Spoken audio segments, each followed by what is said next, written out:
A car sits idle on a quiet Texas road. It's just past midnight on July 5th, 2024. The summer air hangs heavy, thick with humidity and the fading echoes of Independence Day celebrations. Inside a Chevrolet Blazer, voices rise. An argument spirals. Words become weapons. Then, in an instant, silence. When police arrive at the scene, flashlights sweep across the pavement. Officers whisper urgent commands to each other, their voices tight with the kind of tension that comes from seeing something they wish they hadn't. They find a young woman lying on the ground. Her injuries were severe and immediately life-threatening. Officers found her unresponsive, struggling to breathe, and unable to speak. She was in critical condition and urgently needed medical help. Her future, in this moment, is entirely uncertain. Officers scan the area, trying to piece together what happened. Standing nearby, visibly shaken but still upright, is a man they quickly identify as Ladarius Brownlee. His hands tremble. His eyes are wide. He looks at the woman on the ground, then at the officers, then back again. The officers ask the inevitable question. What happened here? His response comes quick, almost mechanical, as if he's been rehearsing it in his head since the moment the trigger was pulled. I shot her. The woman on the ground is Zahra Hashemi, his girlfriend. Together, they built a following of over 155,000 people on TikTok, under the account Deno on Zahra. They documented their relationship in the way modern couples do, through videos, through live streams, through carefully curated moments designed to make strangers feel like they were part of something real. They shared their playful moments, their arguments, their reconciliations. Fans called them couple goals. They watched their videos religiously, commented on their posts, sent heart emojis, rooted for their love story. But now, one of them lies critically injured on the side of a road, while the other confesses to pulling the trigger. Here's where the story gets complicated. Months after this night, after multiple brain surgeries, after losing a section of her skull, after relearning how to walk and speak, after enduring pain most people will never comprehend, Zahra goes live on TikTok. She smiles at the camera. She defends Ladarius.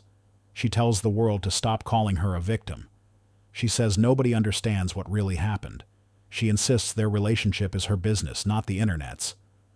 She shuts down everyone who dares to question why she's still standing by him. The man who nearly ended her life? She takes him back. The internet loses its mind. How could she? Why would she? What kind of person returns to the one who put a bullet in their head? So the question becomes, what brings someone to defend the person who put them in a hospital bed? What creates a bond so strong that even a near-fatal wound can't break it? What makes a woman look at the man who destroyed her face, her brain, her future, and say, I forgive you? To understand that, we need to go back to the beginning.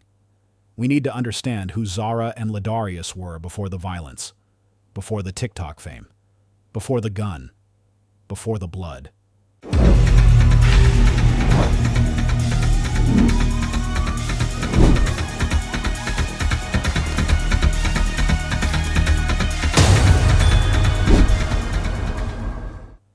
Zahra Hashemi was born around 1996 and raised in Texas.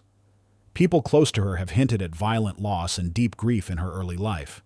It's clear she carried heavy emotional scars into adulthood. Psychologists call this an attachment wound. When you lose someone to violence, especially early in life, your brain rewires itself around fear and abandonment. You learn that love can disappear in an instant. You learn that the people you count on can be taken from you without warning. You cling harder to the next person who makes you feel safe, even when they don't deserve it. You tolerate things others wouldn't because the alternative, being alone, feels worse than anything. Zahra grew up with mixed cultural roots, navigating a world that often felt divided. She was talkative, expressive, easily excited, the kind of person who lit up a room when she walked in.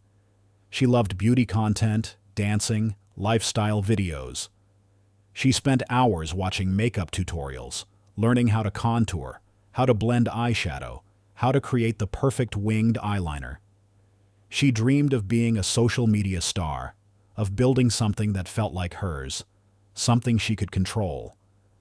In a life marked by loss, the idea of creating stability through online fame felt like salvation.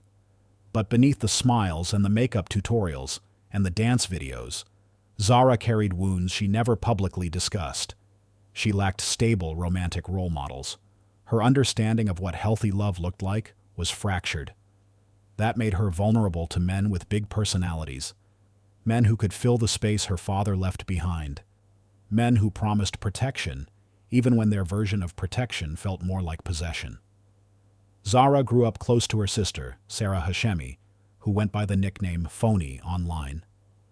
Sarah became more than a sister. She became a protector, a caregiver, the steady voice when everything else felt chaotic. While Zahra was expressive and drawn to attention, Sarah was grounded. She was the one who kept things together when the family struggled. She was the one who made sure bills got paid, who showed up when things fell apart, who answered the phone at 3 a.m. when Zahra needed someone to talk to. Sarah watched over Zahra with a fierce loyalty that would later become crucial when everything fell apart. As Zahra entered adulthood, she found her outlet on social media. She started posting videos, sharing pieces of her life with strangers who became followers, then fans. The validation felt intoxicating. Thousands of eyes watching, liking, commenting.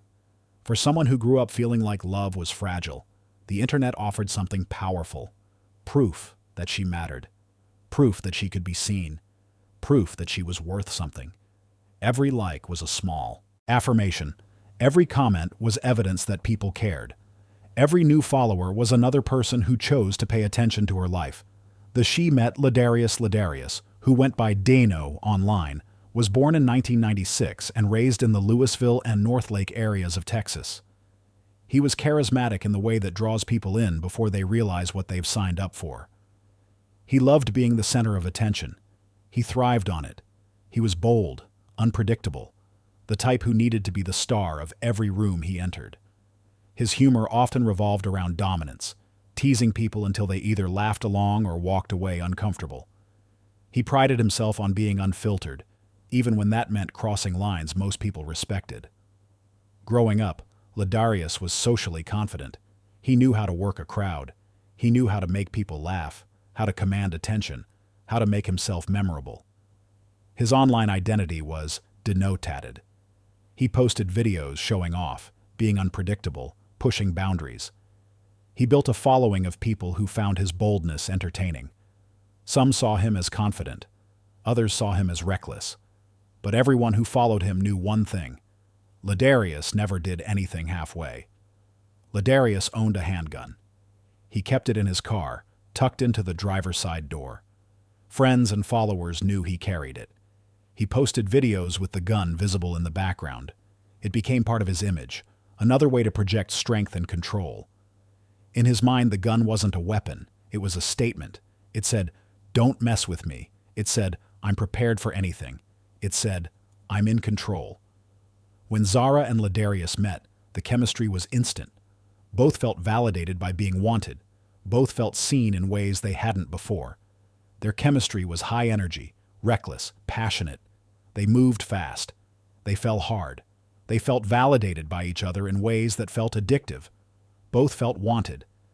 And both, without realizing it, were setting the stage for a bond that looked loving online, but was cracking at the edges behind the scenes. They decided to document their relationship online. They created the joint TikTok account, Deno on Zahra, and started posting videos. Their content was fun at first. Couples challenges, pranks, playful banter. They did the thing where they tried to make each other laugh while drinking water. They did dance challenges. They pranked each other. They posted cute moments, date nights, inside jokes. People loved watching them. The account grew quickly, eventually surpassing 155,000 followers. Strangers invested in their story. Every new video brought more attention, more validation, more proof that what they had mattered. But as the account grew, so did the cracks. Their playful teasing started to look less playful. The tone shifted in ways that made viewers uncomfortable. Arguments that were supposed to be funny began to feel real. The laughter sounded forced. The smiles didn't reach their eyes. Viewers noticed Ladarius, mocking Zahra's appearance on camera. He'd make comments about her weight, her makeup, her outfit. She laughed it off, but her body language told a different story. Her smile didn't reach her eyes. Her posture became smaller. She'd wrap her arms around herself, make herself less visible, less present. The play fights became real fights. What started as playful wrestling turned into something harder, something that left marks. The teasing became humiliation. He'd mock her in front of the camera, then tell her she was too sensitive when she got upset. The crowding became control. He'd stand too close, invade her space, make it clear that he decided when she could move, when she could speak, when she could breathe. Social media rewarded the dysfunction. The worse they argued, the more views they got. The more jealous Ladarius acted, the more people commented. Drama drives engagement. Conflict keeps people watching. Their love became content. Their tension became currency. Videos showing arguments, showing jealousy, showing possessiveness became their brand identity. Fans didn't tune in to see them happy. They tuned in to see what would happen next. Would they break up? Would they get back together? Would the argument escalate? The reward system of toxic entertainment became their reality. Every argument brought views. Every fight brought comments. Every display of jealousy brought engagement. The algorithm fed them what worked, and what worked was chaos. So they gave it chaos. They leaned into it. They made their dysfunction their brand because that's what kept people watching. But because chaos can look like passion in 30-second clips, fans kept calling them couple goals. They saw the intensity and mistook it for love. They saw the drama and mistook it for authenticity. They saw the control and mistook it for care. By summer 2024, the pressure was building. The relationship was fracturing in ways the camera couldn't hide anymore. Friends who knew them offline started pulling away. The energy between Zahra and Ladarius felt dangerous. People who used to hang out with them started making excuses, finding reasons not to be around. They sensed something bad was coming. They just didn't know when. On July 4th, Zahra and Ladarius attended Independence Fest at Bakersfield Park in Flower Mound. It was a massive event. Thousands of people gathered for fireworks, music, food stalls. The air smelled like funnel cakes and gunpowder. Children ran through the grass with sparklers, their laughter rising above the music. Couples spread blankets on the ground, watching the sky light up in red, white, and blue. Vendors sold hot dogs and lemonade. A band played patriotic songs on a makeshift stage. It should have been a celebration. It should have been a night of joy and freedom. Instead, witnesses described Zahra and Ladarius bickering throughout the event. Ladarius's tone was sharp, cutting through conversations like glass. Zahra's body language was tense, her shoulders hunched, her eyes darting. She looked like she wanted to disappear. Friends who were with them noticed the energy shift. The air between them felt heavy, charged with something ugly waiting to break. Other people at the festival noticed too. They saw the couple arguing, saw the way he spoke to her, saw the way she tried to de-escalate. Some considered intervening, but didn't. It's hard to step into someone else's relationship, especially in public, especially when you don't know the full story. Witnesses later told police they saw him force her into the car. Not physically dragging her, but the kind of insistence that makes you comply, because resisting feels more dangerous. Few friends were in the back seat, caught in the middle of a fight that was spiraling out of control. They didn't want to be there. But leaving felt impossible. If they got out of the car, who would be there to witness what happened? Who would call for help if things went wrong? So they stayed, sitting in the back seat, hoping their presence would be enough to keep the situation from exploding. They were wrong. The drive that followed changed everything. Inside the Blazer, the argument became explosive. Voices rose. Accusations flew. Ladarius's anger filled every inch of the vehicle. She tried to defend herself, tried to explain that she wasn't doing anything wrong, tried to calm him down. But nothing worked. His rage only grew. The friends in the back seat sat frozen, unsure what to do, hoping it would blow over like it had before. They'd been around for arguments before. They'd seen Zahra and Ladarius fight and make up. But this felt different. The energy was darker. The anger was deeper. Something had shifted. Then Ladarius reached for the handgun he kept in the driver's side door. He pulled it out. The metal caught the light from passing street lamps. He waved it in the air. He pointed it at the friends in the back seat. Their blood turned cold. They tried to de-escalate. They tried to make themselves as small as possible, hoping he would forget they were there.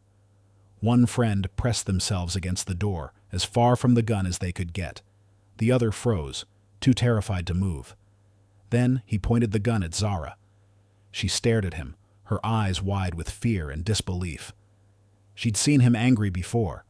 She'd seen him break things, punch walls, scream until his voice went hoarse. But she'd never seen him like this. She'd never seen the gun pointed at her. The car pulled over on Flower Mound Road. It was 12:49 a.m. The street was quiet, empty except for the occasional car passing by. The interior light flickered on. The argument reached its peak. Zahra's voice, desperate, pleading. Ladarius's voice, unhinged, broken. Then came the gunshot. One trigger pull, one flash, one life altered forever. The sound was deafening inside the car. The friends in the back seat screamed. The smell of gunpowder filled the air, acrid and choking. The shot caused a devastating head injury. The impact left her critically wounded and in need of emergency surgery. First responders acted quickly to stabilize her and rush her to the hospital. One of the friends in the back seat scrambled out of the car, legs shaking so hard they almost couldn't stand. They pulled out their phone and called 911. Their hands trembled so badly they almost dropped it. The recording captured everything. Screams, chaos, panic, a voice yelling for help, begging the dispatcher to send someone, anyone. And in the background, unmistakable, Ladarius's voice. "I shot her." He said it again. "I shot her." Not an accident, not a mistake, a statement of fact. When police arrived minutes later, they found Zahra motionless on the pavement. Someone had pulled her out of the car, laid her on the ground. Her chest rose and fell in shallow, irregular breaths. Blood spread beneath her head, creating a dark halo on the asphalt. Ladarius stood nearby, visibly shaken but still upright. He wasn't crying. He wasn't running. He just stood there, staring at what he'd done. The friends were hysterical, trying to explain what happened through sobs and trembling words.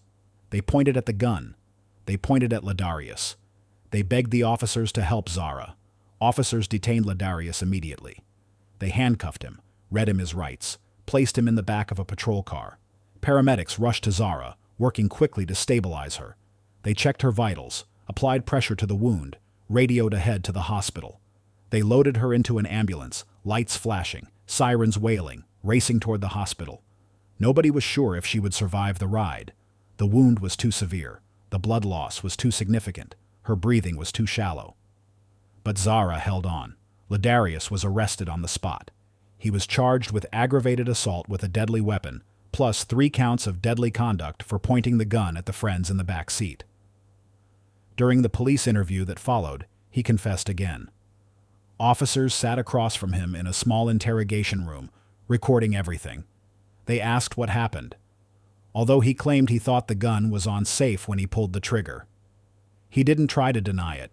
He didn't say Zahra attacked him first. He admitted what he did.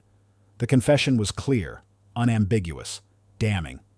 Bond was set high, somewhere between $500,000 and $900,000 depending on the report. He was taken to jail, processed, given an orange jumpsuit, assigned a cell. And while he sat behind bars, Zahra fought for her life. At the hospital, doctors assessed Zahra's condition. The damage was severe. Her skull was fractured in multiple places. She drifted in and out of consciousness, unable to speak, unable to process where she was or what had happened.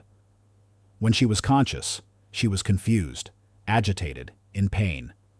Doctors told the family to prepare for the worst. They gathered Sarah and the rest of Zahra's family in a private room.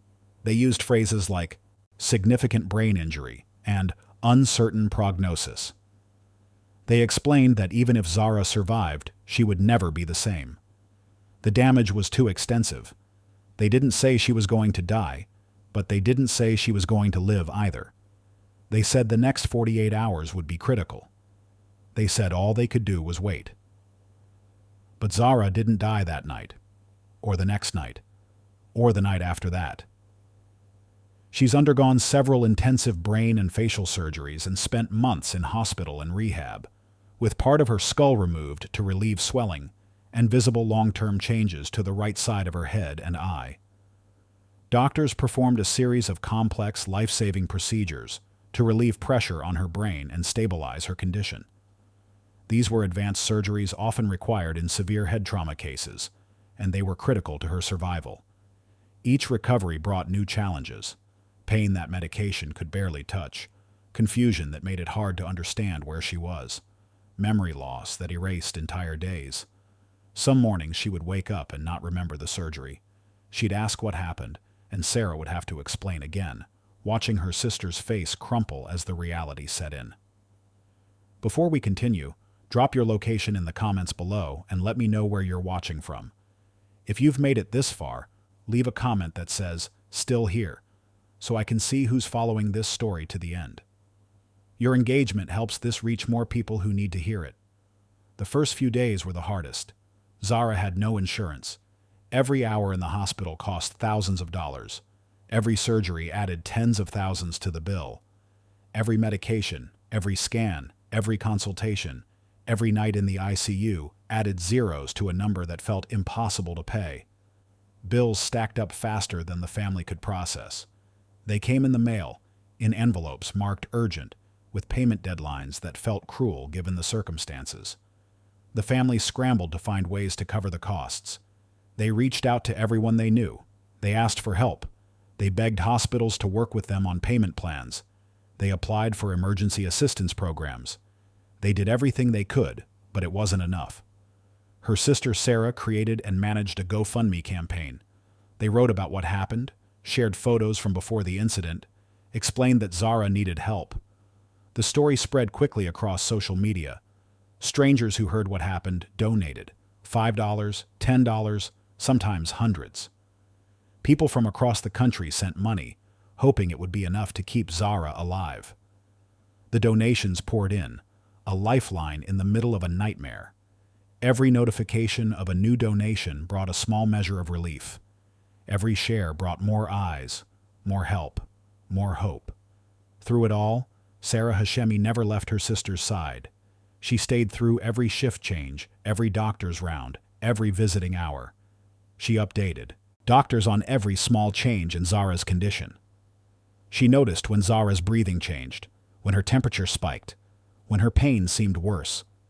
She managed the GoFundMe, thanking donors, answering questions, keeping people informed.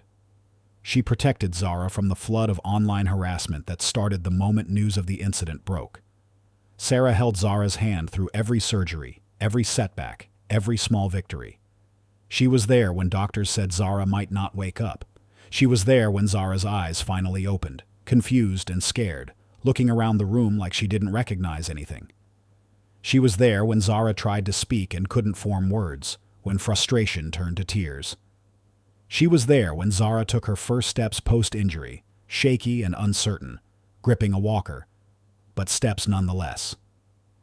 Sarah became Zahra's anchor, the one person who kept fighting when everyone else had prepared to say goodbye. She became her voice when Zahra couldn't speak. She became her advocate when doctors rushed through explanations. She became her strength when Zahra wanted to give up. Zahra's new reality was brutal. Her appearance changed significantly as a result of the injury and the surgeries that followed. These changes became part of her long and difficult healing process. Every time she looked in the mirror, she saw what Ladarius had done to her. Her speech was slurred, words coming out garbled and slow. Simple sentences took effort. She'd start to say something, then lose the words halfway through. Frustration built every time she tried to communicate. Walking required assistance. Her balance was off, her legs weak from weeks in bed. She needed a walker, then a cane, then someone holding her arm. Her right side was weaker than her left, a common result of traumatic brain injury. Headaches were constant, sharp, and unrelenting, like ice picks driving into her skull. Memory gaps made it hard to track what day it was, what year it was, sometimes even who she was. She'd forget conversations that happened minutes ago. She'd ask the same questions repeatedly. Emotional confusion clouded her judgment, making it hard to process what she felt or why. She'd cry without knowing what made her sad. She'd get angry without understanding the source of her rage. While Zahra fought to recover, the internet began rewatching everything. Fans went back through old videos with new eyes, looking for clues they might have missed. And they found them. Patterns emerged that had been hiding in plain sight. The insults that were supposed to be jokes. The jealousy disguised as protectiveness. The controlling behavior framed as care. The way Ladarius spoke to Zahra versus the way she spoke to him. The imbalance of power in every interaction. One video showed him criticizing her outfit, telling her to change because it was too revealing. Another showed him going through her phone while she sat quietly, waiting for him to finish. Another showed him mocking her, dancing, making fun of her in front of thousands of viewers. Another showed a bruise on her arm that she tried to cover with her hand when she noticed the camera on it. Comment sections filled with concern and anger. People who once celebrated the couple now saw the warning signs they'd missed. "How did we not see this?" they asked. "How did we laugh at this?" Some felt guilty, like they'd contributed to the harm by watching, by liking, by encouraging the dysfunction. Others were angry at themselves for not speaking up sooner, for not reporting the videos, for not trying harder to reach Zahra. Survivors of toxic relationships started commenting, recognizing the trauma bond they'd once been trapped in. They saw themselves in Zahra. They saw their own stories playing out on screen. They remembered what it felt like to be where she was, to defend someone who hurt them, to believe that love could fix everything. They warned others to pay attention, to stop glamorizing relationships that looked passionate but felt dangerous. They shared their own stories, hoping that seeing the patterns laid out clearly would help someone else recognize danger before it was too late. Experts weighed in, discussing how brain injuries impair judgment, how childhood trauma influences attachment, how isolation keeps victims trapped. Psychologists appeared on podcasts, wrote articles, recorded videos explaining trauma bonding, the way abuse followed by affection creates a dependency so deep it feels impossible to break.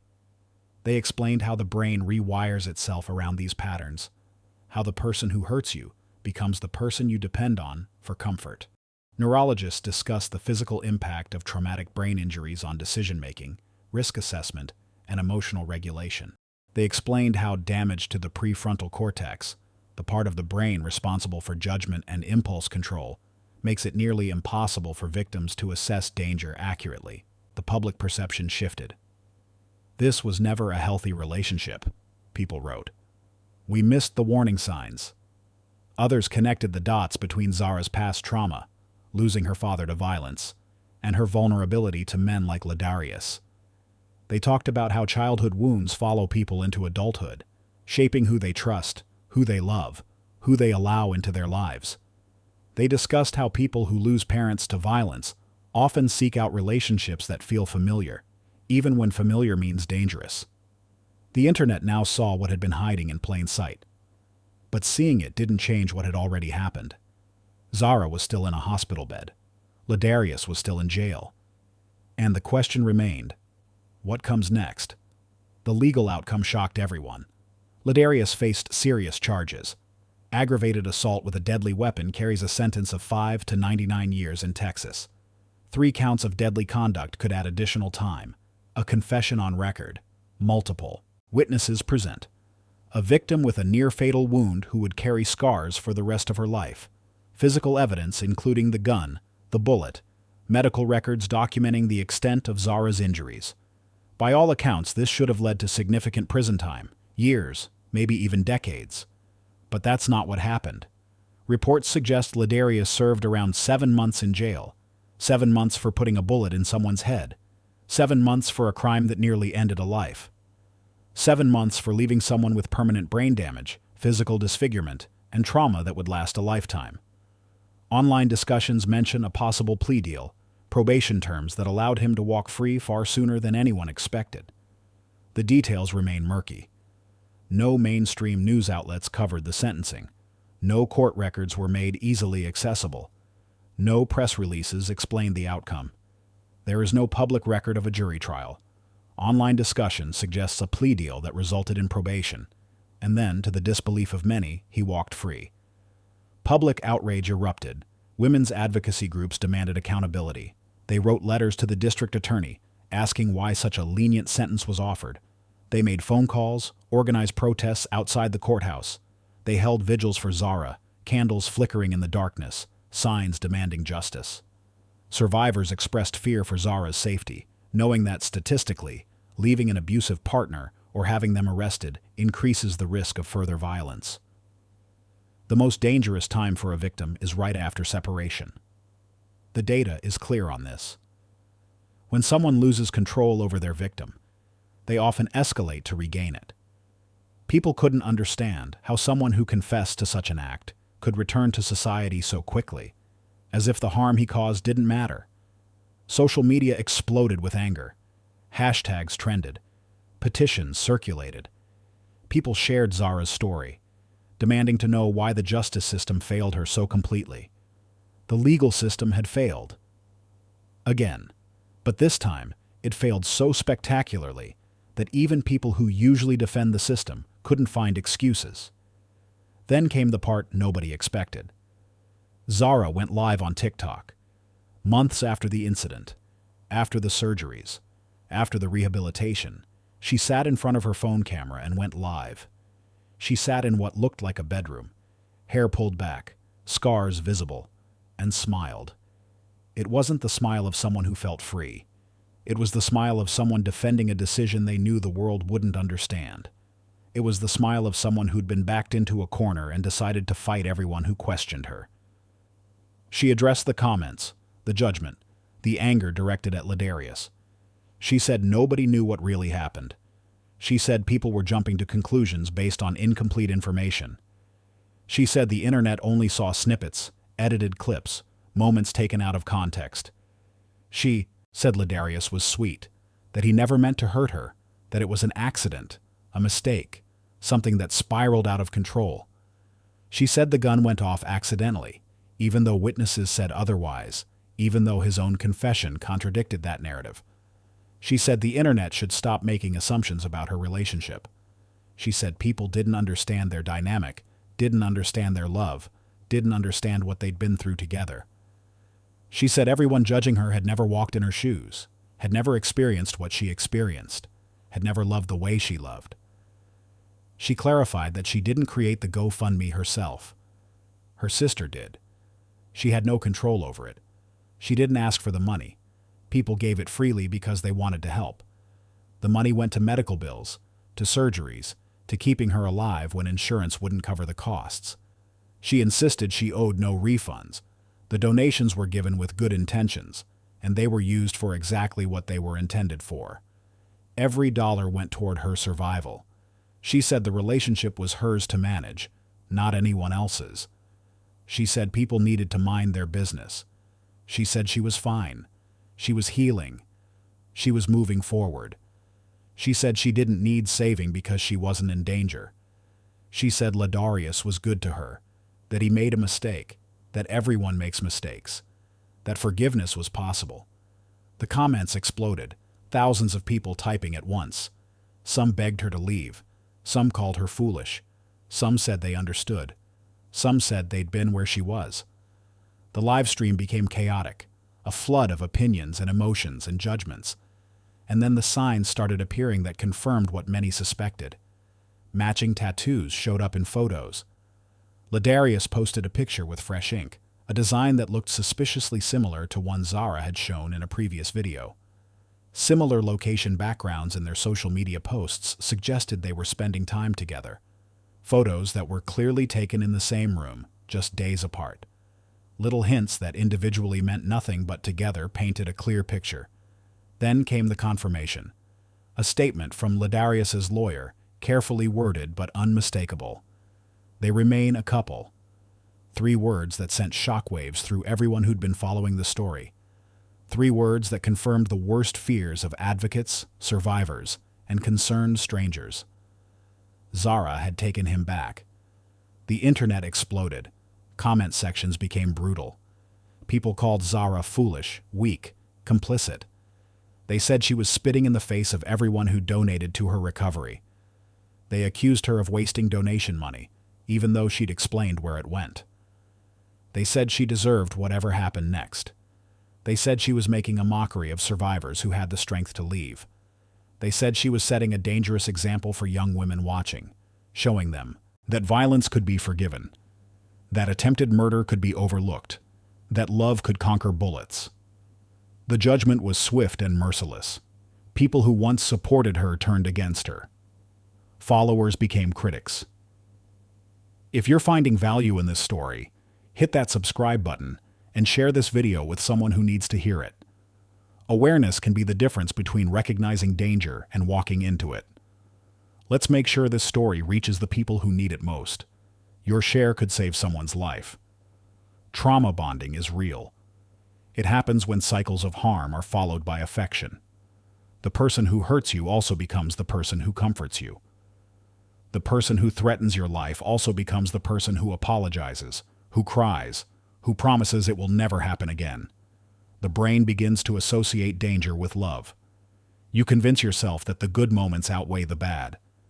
You tell yourself nobody else understands them the way you do.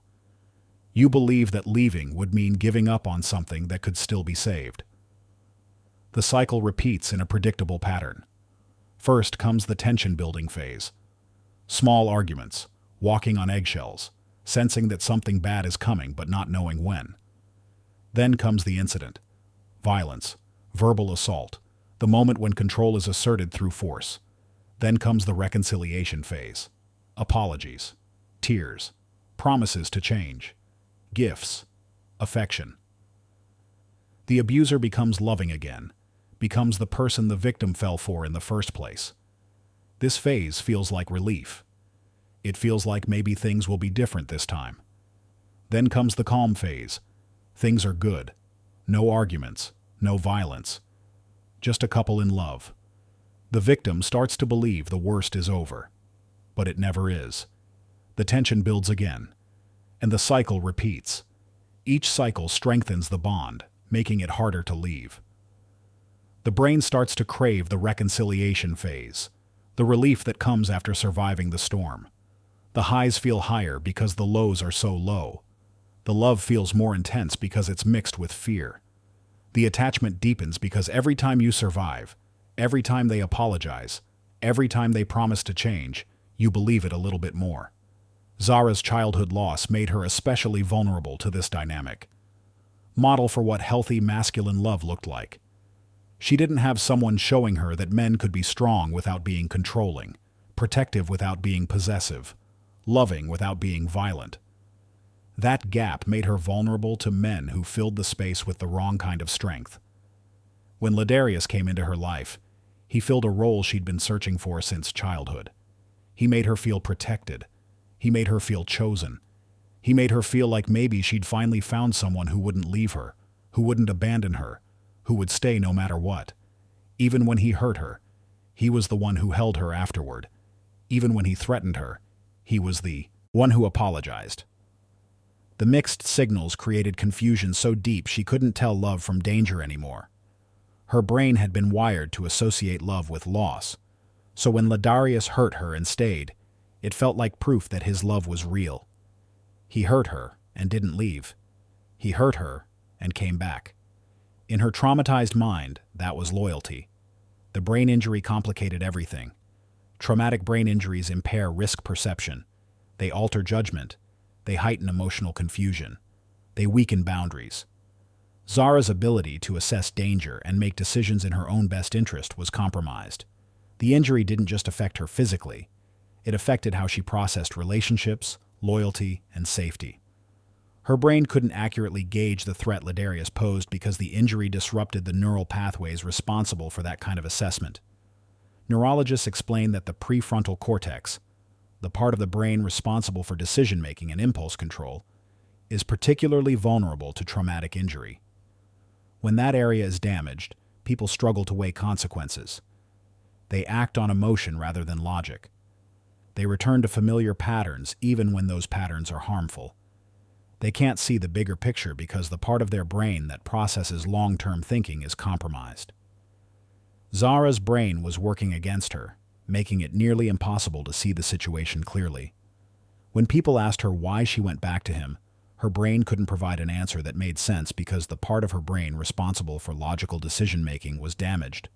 She operated on emotion, on feeling, on the trauma bond that told her Ladarius was safety, even though he was danger. Zahra's ongoing medical issues remain significant. She continues to need reconstructive surgeries. The section of skull that was removed needs to be replaced, a complex procedure called cranioplasty that carries its own risks.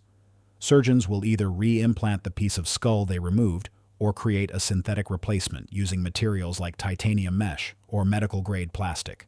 The surgery requires precision. Too much pressure, and the brain gets damaged. Too little, and the skull doesn't heal properly. Her vision is compromised. She sees the world differently now, both literally and figuratively. Her depth perception is off.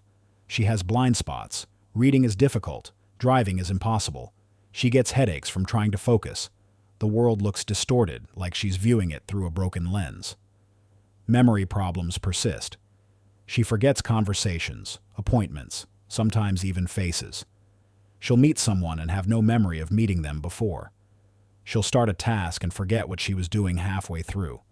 She keeps notes on her phone to remember basic things, but sometimes she forgets to check the notes. Her short-term memory is especially affected, making it hard to learn new information or adapt to changes. Emotional volatility makes daily life unpredictable. She experiences mood swings that come without warning. One moment she's fine, the next she's crying. One moment she's calm, the next she's angry. She doesn't always know why she feels what she feels. The brain injury disrupted her emotional regulation, leaving her at the mercy of feelings she can't control. It's exhausting for her and frightening for the people around her, who never know which version of Zahra they'll encounter. She remains physically vulnerable in ways that may never fully resolve. Headaches strike without warning, so severe she has to lie down in dark rooms until they pass. They come with nausea, sensitivity to light and sound, sometimes vomiting. Medication helps but doesn't eliminate them. She's learned to recognize the warning signs, the aura, the tension, the pressure building behind her eyes. But knowing they're coming doesn't make them easier to bear. Overstimulation triggers headaches, anxiety, sometimes panic attacks. Her world has become smaller, quieter, more fragile.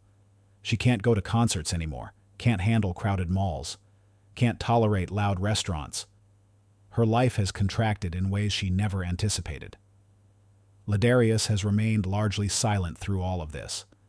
There's been no public apology, no acknowledgement of accountability, no statement expressing remorse for what he did, no admission that pointing a gun at someone's head and pulling the trigger was wrong, indefensible, unforgivable. His lawyer speaks for him when necessary, crafting carefully worded responses that avoid admission of guilt, legal language designed to protect him from civil liability, from public condemnation, from having to face what he did. Where they both stand now is uncertain. Nobody knows whether Zahra will ever truly face what happened. Nobody knows whether the fog of trauma bonding and brain injury will ever lift enough for her to see the danger she's in. Nobody knows whether she'll recognize that forgiveness doesn't require returning to the person who hurt you, that you can forgive someone and still protect yourself from them. Nobody knows whether Ladarius will ever face real accountability for his actions, or if he'll continue to walk free while Zahra carries the physical and emotional scars of what he did. Nobody knows if he'll hurt her again. Statistics suggest he will. Research shows that past violence is the strongest predictor of future violence. But statistics don't tell you when or how. They just tell you the risk is there, hovering, waiting. The danger remains unspoken but present. Every day Zahra spends with Ladarius is a day she's at risk. Every argument could escalate. Every disagreement could trigger the memory of that night. The gun might be gone, but the capacity for violence remains. And Zahra, with her compromised judgment and physical vulnerability, remains in a position where she cannot adequately protect herself. This case teaches us several things that we need to understand if we're going to prevent the next tragedy. Social media glamorizes toxic relationships in ways that have real consequences. We watch couples argue and call it authenticity. We see jealousy and call it passion. We see control and call it protection. We miss red flags because dysfunction gets more engagement than stability. Algorithms reward conflict because conflict keeps people watching. Views increase when things get heated. Comments pour in when drama unfolds. We confuse content for reality, forgetting that what we see in 30 seconds doesn't capture the hours that came before or after. We don't see the fights that happen off camera. We don't hear the threats whispered when the recording stops. We don't see the bruises hidden under makeup. We don't hear the apologies that come after the violence. We only see what they choose to show us, and what they choose to show is designed to keep us watching, not to show us the truth. Trauma bonds deeper than love ever could, and we need to understand why. Childhood wounds follow people into adulthood, shaping every relationship they enter. Survivors deserve grace, not shame. When someone returns to the person who harmed them, the response shouldn't be judgment. It should be understanding that their brain is operating under conditions most of us will never experience. It should be recognition that leaving feels impossible when your neural pathways have been rewired to associate danger with love. Shaming survivors doesn't help them leave. It isolates them further. It makes them feel like they have nowhere to turn, like the whole world is against them. And when they feel isolated, they're more likely to stay, because the abuser is the only one who seems to understand. The abuser tells them nobody else will love them. The world proves the abuser right by treating them with cruelty when they don't leave fast enough or stay gone long enough. They need resources, shelters, counseling, legal aid, financial assistance. They need protection orders that actually get enforced. They need police who take domestic violence seriously. They need prosecutors who don't offer lenient plea deals. They need a system that works for them instead of against them. Here's the final question, the one that haunts everyone who follows this story. When the world sees danger, but the victim sees devotion, what hope remains if she cannot see it for herself? How do you help someone who doesn't believe they need help? How do you protect someone who refuses protection? How do you save someone from a situation they don't believe they need saving from? How do you reach through the fog of trauma, bonding, and brain injury and convince someone that they deserve better, that love shouldn't hurt, that forgiveness doesn't require self-destruction? There are no easy answers. Some survivors leave and never look back. They hit rock bottom, something clicks, and they walk away for good. Others return multiple times before finally breaking free. They leave and go back and leave again, each time getting a little stronger, a little clearer, a little closer to freedom. Some never leave at all. They convince themselves that the relationship is good enough, that the good times outweigh the bad, that everyone has problems. And a heartbreaking number don't survive long enough to make the choice. They become statistics. They become names in obituaries. They become cautionary tales. Zahra's story isn't over. She's still alive, still healing, still navigating a world that looks different than it did before. Whether she eventually recognizes the danger she's in remains to be seen. Whether she'll have the clarity and strength to leave if she does recognize it remains uncertain. Whether Ladarius ever faces real consequences for what he did remains doubtful. Whether the internet learns to recognize warning signs before tragedy strikes instead of after remains unlikely. But one thing is clear. This case exposes every crack in the systems meant to protect vulnerable people. It exposes how social media profits from dysfunction, rewarding toxic relationships with engagement and revenue. It exposes how the justice system fails survivors, offering lenient sentences that prioritize efficiency over safety. It exposes how trauma and brain injury can trap someone in a cycle they can't escape, rewiring their brain to accept danger as love. And it exposes how quickly public opinion turns from support to cruelty when a survivor doesn't behave the way people think they should, when they don't leave fast enough or stay gone long enough or hate their abuser enough. Somewhere underneath the brain damage and the trauma bonding and the years of conditioning, there's still Zahra, the woman who loved dancing and beauty content and dreamed of building something online, the woman who laughed easily and talked freely and believed in happy endings, the woman who deserved better than what she got. And maybe one day she'll remember who that woman was. Maybe one day the fog will lift. Maybe one day she'll look in the mirror and see not just the scars Ladarius left, but the strength it took to survive them. Maybe one day she'll choose herself. But until then, all we can do is bear witness, share her story, learn from her pain, recognize the warning signs in our own lives and in the lives of people we love. Stop glamorizing toxic relationships. Stop rewarding dysfunction with our attention. Start speaking up when we see something wrong. Start supporting survivors without conditions. Start demanding better from our justice system. If this story moved you, hit that like button and subscribe to the channel. Share this video with your friends and family because awareness saves lives.